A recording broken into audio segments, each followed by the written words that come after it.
بسم اللہ الرحمن الرحیم۔ شروع اللہ کے نام سے جو بڑا مہربان نہایت رحم والا ہے۔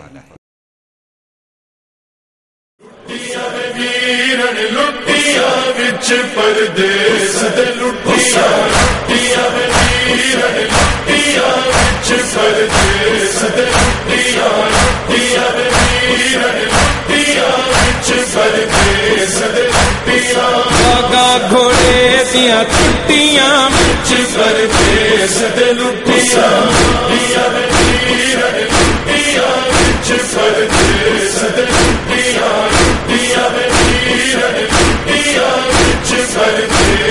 لٹیا گنجر دے ویر حسین گنجر دے ویر حسین لینی نہ بدھیاں پٹیاں وتعالى في كتابه المجيد بسم الله الرحمن الرحيم إن الدين عند الله الإسلام صلوات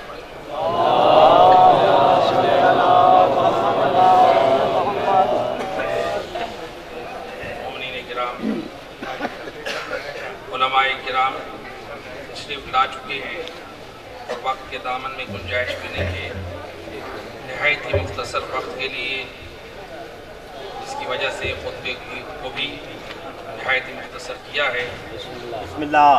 ارشاد رب العزت ہو رہا ہے ان الدین عند اللہ الاسلام، اللہ کے نزدیک اگر پسندیدہ دین ہے تو دین اسلام ہے۔ گویا پروردگار نے ارشاد فرما دیا، اے حضرت انسان، اگر تو اللہ کا اور اس کے اولیاء کا قرب حاصل کرنا چاہتا ہے تو پھر تجھے اپنی زندگی کو اپنی خواہشات نفس کے مطابق نہیں بلکہ اسلام کے اصول اور قوانین کے مطابق گزارنی ہوگی۔ اور اسی لیے اللہ کے رسول نے اپنے زمانے میں اپنی امت کو ڈراتے اور خبردار کرتے ہوئے فرمایا ان الاسلام بدأ غریبا سیعود غریبا، اسلام کی ابتدا غربت سے ہوئی، بے سہارا تھا، ایک زمانہ ایسا آئے گا اسلام اسی طرح سے بے سہارا ہو جائے گا۔ کیا مطلب؟ یعنی جب نیا نیا اسلام آیا تھا لوگ کہتے تھے کہ ہم اسلام کے ان قوانین، ان اصولوں پر، ان احکامات پر، ان مسائل پر، ان احکامات پر کیوں عمل کریں؟ لوگ اسلام پر عمل کرنے میں اپنی توہین سمجھتے تھے۔ اللہ کے رسول فرماتے ہیں وہی زمانہ جاہلیت آئے گا کہ لوگ اسلام کو چھوڑ دیں گے، اسلام تنہا ہو جائے گا، اسلام غریب ہو جائے گا، اسلام بے سہارا ہو جائے گا۔ تو لہٰذا اس زمانے سے خبردار کرنے کے لیے سید الرسل فرماتے ہیں جب زمانہ خطرے میں پڑ جائے تو تم اپنے زمانے کے علماء سے متمسک رہنا۔ اس لیے امام جعفر صادق علیہ السلام امام فرماتے ہیں لولا العلماء فی غیبت القائم لارتد الناس عن الدین، اگر علماء دین امام زمانہ کی غیبت کبریٰ میں نہ ہوتے تو پوری امت مرتد اور کافر ہو جاتی۔ علماء سے وابستگی کس قدر ضروری ہے، علماء سے رابطہ کس قدر ضروری ہے، اس لیے کہ آپ نے جو دین لینا ہے، جو احکام لینے ہیں، جو شریعت لینی ہے، اس وقت جو ہادیان برحق کے علم کے وارث ہیں وہ علماء ہیں۔ اسی لیے امام جعفر صادق علیہ السلام امام فرماتے ہیں اگر زندگی کے ڈھیر پر عالم دین بیٹھا ہو اس کے ساتھ بیٹھنے کو میں زیادہ پسند کرتا ہوں۔ بنسبت اس بادشاہ کے جو سونے کے تخت و تاج پر بیٹھا ہو لیکن وہ فاسق کو فاجر ہو. کیوں؟ عالم کے ساتھ بیٹھنے میں ہدایت ملے گی، علم ملے گا، رشد ملے گی، اور فاسق بدکار حاکم ان کے ساتھ بیٹھنے سے اسلام کی محبت نہیں آئے گی. صلوات پڑھیں محمد و اہل بیت.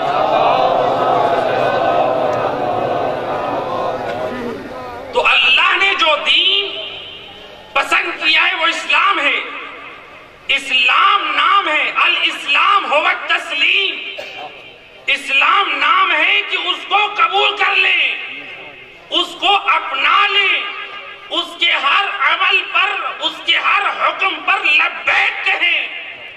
یہ نہ کہیں یہ تو سخت مسئلہ ہے، ہم کیسے عمل کر پائیں گے. اسلام کو اپنی خواہشات میں نہ ڈالیں، بلکہ اسلام نام ہے کہ آپ اپنی خواہشات کو اسلام میں ڈال دیں. جب کسی نے کہا امام جعفر صادق علیہ السلام سے، میں روایت کو مختصر کر رہا ہوں، وقت کے دامن میں گنجائش نہیں ہے، مولا یہ جو سلمان فارسی ہیں آپ ان کو اتنا پسند کیوں کرتے ہیں؟ ایک غیر معصوم کا ذکر اپنی محفلوں میں. امام فرماتے ہیں خبردار اس کو فارسی نہ کہو، وہ سلمان محمدی ہے. فرماتے ہیں پھر سنو، میں حجت خدا امام معصوم اس غیر معصوم کا تذکرہ اپنی محفلوں میں کرتے ہوئے جو فخر کرتا ہوں اس کی وجہ یہ ہے سلمان کے اندر 3 چیزیں ہیں. کون سی؟ وضاحت کا وقت نہیں ہے. امام فرماتے ہیں پہلی چیز، سلمان علماء سے محبت کرتے ہیں. اللہ اکبر. سلمان علماء سے محبت کرتے ہیں، علماء کے ساتھ آنا جانا ہے. دوسرا امام فرماتے ہیں سلمان غرباء سے محبت کرتے ہیں. غریبوں سے محبت کا معنی یہ نہیں ہے کہ غریب سے کہیں کہ ہم آپ سے محبت کرتے ہیں، ان کے حق کو ادا کرنا اس کا نام ہے محبت. جس طرح اہل بیت کی محبت کا نام ہے وہ جیسے کہیں ویسے بن جائیں. اور تیسری چیز امام فرماتے ہیں جو سلمان کی مجھے 3 علامتیں مجبور کرتی ہیں، فرماتے ہیں وہ تیسری یہ ہے سلمان نے اپنی تمام خواہشات کو علی ابن ابی طالب کی خواہشات پہ قربان کر دیا. اللہ اکبر. اسی کا نام اسلام ہے، اپنی خواہشات کو قربان کرنا اسلام پر، اسی کا نام اسلام ہے. جب سلمان نے یہ خواہشات قربان کی تو سید الرسل نے فرمایا السلمان من اہل البیت.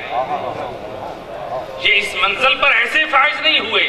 تو دوستو اسلام مکمل اختیار کرنا ہے. جو پسند آئے اس کو اختیار کر لیں، جو پسند نہ آئے نظر انداز کر دیں. یہ اسلام نہیں ہے، یہ خواہشات نفس ہے. حضرت جابر انصاری نے خواب دیکھا، 5 چیزیں دیکھی، وقت کے دامن میں گنجائش نہیں ہے. آئے مسجد نبوی میں امیر کائنات کی خدمت میں، مولا خواب دیکھا ہے، اس کی تعبیر بتائیں اور آپ سے سمجھنا چاہتا ہوں. امام فرماتے ہیں جابر بیان کرو. اصحابی موجود ہیں، کہتے ہیں مولا میں نے ایک چیز یہ دیکھی ہے، آسمان سے ایک خوبصورت کپڑا لٹک رہا ہے، ہر شخص کو اختیار ہے وہ مکمل کپڑا جا کر اتار لے. عجیب بات یہ ہے جو بھی آتا ہے اپنی مرضی کا من پسند کا کپڑا کاٹ لیتا ہے. مولا اس کی تعبیر کیا ہے؟ اس کے معنی سمجھا دیجئے. امام فرماتے ہیں جابر یہ آخری زمانے کے مسلمانوں کے ایمان کی حالت ہوگی.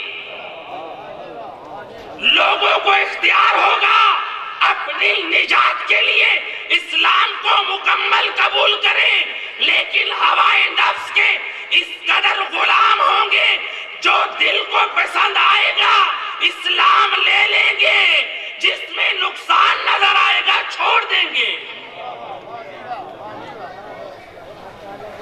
اسلام خواہشات پر عمل کرنے کا نام نہیں ہے، اسلام نام ہے مولا جیسے کہیں اس پر لبیک کہیں۔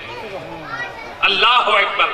آج لوگ کہتے ہیں، خوشیوں میں لوگ اسلام چھوڑ دیتے ہیں، دین کو نظر انداز کر دیتے ہیں، مصیبت آئے تو گھروں میں اسلام اور دین کو دامن چھوڑ دیا جاتا ہے۔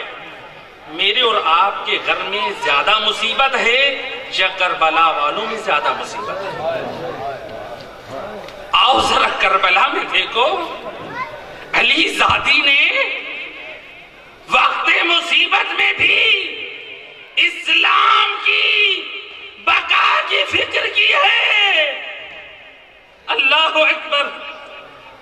روایت کہتی ہے جب خیام حسینی کو آگ لگ گئی، عالمہ غیر معلمہ بی بی چاہتی تو باہر نکل سکتی تھی، لیکن بی بی اس وقت مصیبت میں بھی اپنے وقت کے امام سے مسئلہ پوچھ رہی ہے اور امت کو سمجھا رہی ہے، خبردار اسلام کا دامن نہ چھوڑنا۔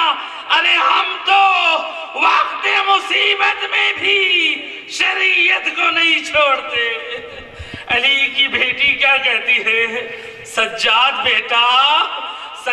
بیٹا جل کے مر جائیں یا ان قیام سے بے چادریں بے مکنہ نکل جائیں۔ اجرکم اہل اللہ آزادارو۔ علامہ علی نقی نگن کہتے ہیں، امامت کے سلسلے میں کسی امام کا سخت امتحان نہیں تھا جتنا سخت امتحان میرے چوتھے امام نے دیا ہے۔ امامت کا پہلا حکم میرے امام کو یہ دینا پڑا، کیا علیکن بالسہرا، اے پھوپھی اماں بے مکنہ و چادر اے صحرا میں نکل جائیے۔ اجرکم علی اللہ۔ حیال محمد کا گھرانہ کس قدر اسلام کی تعلیمات سے آگاہ ہے۔ روایت کہتی ہے، حمید ابن مسلم کہتا ہے، خیام حسینی کو جب آگ لگی میں نے دیکھا ایک بچی ہے جس کے دامن میں آگ لگی ہے، میں نے چاہا اس کے دامن سے آگ کو بجھاؤں۔ بچی نے جب دیکھا کہا خبردار میرے قریب نہ آنا، نامحرم میرے بدن کو نہیں چھو سکتا۔ ارے آل محمد کے گھرانے کے بچے بھی کتنے شریعت کے پابند ہیں۔ حمید ابن مسلم نے جب اطمینان دلایا، روایت کہتی ہے حمید ابن مسلم نے آگ کو بجھایا۔ جب جناب سکینہ نے دیکھا آنے والے کا ارادہ غلط نہیں بلکہ رحم ہے، ایک مرتبہ کہنے لگی، یا شیخ دلیلی الی الغریب، اے شیخ مجھے نجف کا پتہ بتا۔ کہنے لگا نجف کا پتہ معلوم کر کے کیا کرو گی؟ کہا میرا دادا علی نجف میرے دائیں، میں نجف کی طرف منہ کر کے کہوں گی، اور میرا دادا ارے یتیموں کی آواز کو سننے والا، آ دیکھ تیری پوتی کربلا میں